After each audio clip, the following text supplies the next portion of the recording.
Now last week we made a ton of some incredible Philly style roast pork, and I told you to save those leftovers because today we're gonna be turning them into an entirely new meal. But before we do that, we need to get started making some rigatoni by hand without any crazy machines. Rigatoni is one of my favorite pasta shapes, and if you ever wondered if you could make it at home, the answer is yes, so let's jump right into it. Now this is a semolina based dough, and this got started yesterday. Now this dough is just semolina and water, so we need to measure those two things. First we have semolina. I'm gonna measure 450 grams. Now for the water, in the dry winter we just had, I've been adding a little bit more water than usual, but the weather has changed. The humidity is a bit higher and I didn't adjust the recipe. I added 250 grams of water, but that was too much. I would suggest 230 grams depending on your humidity level, and then adjust from there. Build a well of flour on the table and pour that water into the center. And we're gonna only need two tools, a fork and a bench scraper. Using a fork, beat that flour into the water like you are scrambling eggs, slowly incorporating the flour from that wall into the water until it reaches the consistency of a thick pancake batter.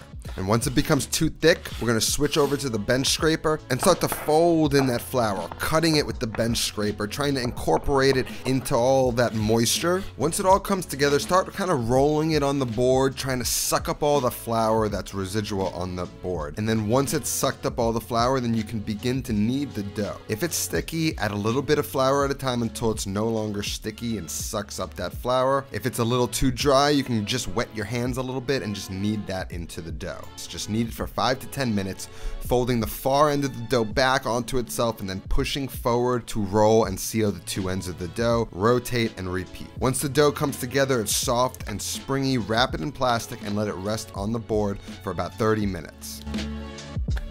After 30 minutes, unwrap it and knead it again for another 3 to 5 minutes. But right off the bat, I realized the dough needs more flour. So during the next 3 to 5 minutes of kneading, I'm just gonna gradually work in more flour, kneading the dough into the flour, allowing it to suck it up and absorb it all. And even though I'm gonna add a whole bunch of flour right now, it's still gonna end up being a little too sticky when I go to make my pasta. Usually I can tell if it's too sticky by how it's kneading, but sometimes cooking is a little unpredictable, but that's why we're always prepared to adjust. So after I'm done kneading it, I'm gonna wrap it back up in plastic. I'm gonna let it rest in the refrigerator overnight. Although you could use the dough today if you just let it rest for another 2 or 3 hours on the counter before making your pasta shape. So now it's the next day and our dough has been resting out at room temperature. I'm gonna unroll it and cut about a quarter of the dough. A quarter of this dough is gonna be one portion. Oh. As you can see, we got a little sticky. Must be more humid in the air. Shit. It's okay. We're gonna deal with it. That's gonna be okay, but that's an indication that it's a little too much hydration for me, especially for making rigatoni by hand, but we're going to make it work. Dough can be fickle, but that's why you can't just trust a recipe. You have to be on your toes and ready to adjust. So I'm just gonna take a fresh sheet so that I can wrap the rest of the dough while I work a quarter of the dough at a time. I'm gonna roll this through a pasta machine. First, I'm just gonna sort of set my shape. You've got a nice even shape, have a little flour going.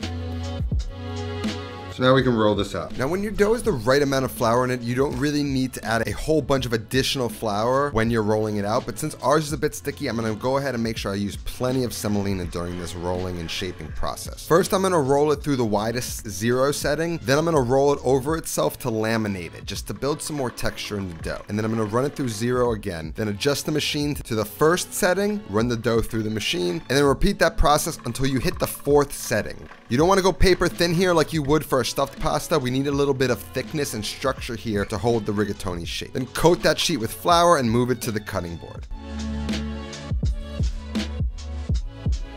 Now I'm gonna take one of these bronze adjustable pasta cutters. I'll leave a link down in the description to get one. And I'm gonna use one of these penne noodles just to measure and adjust the size of the pasta cutter to make our rigatoni. The length I measure here was about 1 3/4 inches, so that's the square I'm going to use to form the rigatoni. Then I'm gonna need one of these little gnocchi boards with this thin dowel that usually come with them. This is gonna allow us to form the shape and create the rigatoni textured outside. Now we can just take that pasta cutter, cut out these rectangular pieces. If you don't have a pasta cutter, you can just use use a knife and a ruler. Once all the rectangular pieces are cut, then I'm gonna go through and turn them sideways and cut them into squares. Each rectangle should give you about 2 squares. Now get a little bowl of water to seal the pasta and dust off any extra flour from the square. Dip your pinky in the water and brush it on the far end of the square, and then take the dowel, place it on the side of the dough closest to you, push down to seal where the 2 points of dough meet, and then ease up the pressure you apply to roll the rest of the shape without flattening that single sheet of pasta too thin, but you still want to create that ridged outside. So you want to apply a stronger pressure where the 2 points of pasta meet, then gently roll the rest of the shape to form that rigatoni on the outside.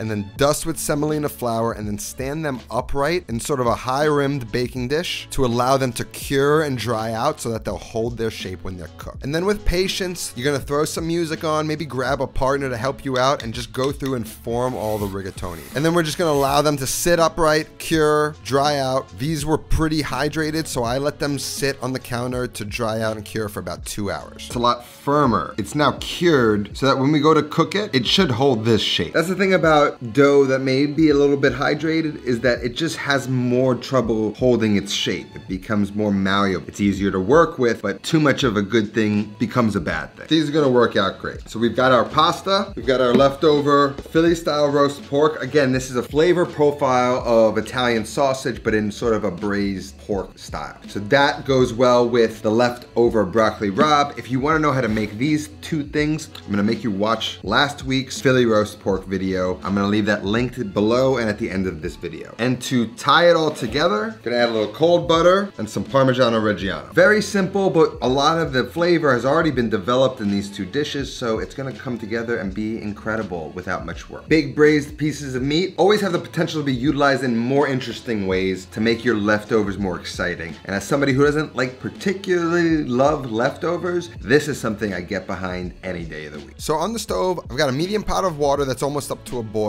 and my 3-quart saucier, which is basically my go-to pasta pot. I'm gonna get the pan on medium-high heat, and I'm gonna add some of the Philly roast pork to it. As little or as much as you want. I probably went a little heavy-handed, but it's so good. Once the pot of water is boiling, I'm gonna add some salt to the pot, maybe 3 large pinches, and then we can toss in our pasta. We're gonna give it a stir, and it shouldn't take more than a few minutes to begin to float. And once it floats, it's done. While that cooks, we can add that broccoli rabe to the pan, get that heated up and married with the pork. I mean, how good does that look? After a minute or 2, that pasta is floating in it. And as soon as you see them floating, you want to fish them out of the water and get them into the pot, or else you risk them overcooking. We still need to cook them for a minute or 2 with the sauce. I'm gonna add a few tablespoons of the pasta water and then gently start to fold the pasta into the sauce, reducing that sauce down and thickening it. Once that sauce is thickened, I'm gonna add 1 or 2 more tablespoons of water, and I'm gonna shut the heat off, add a knob of butter, gently fold that in until it's melted.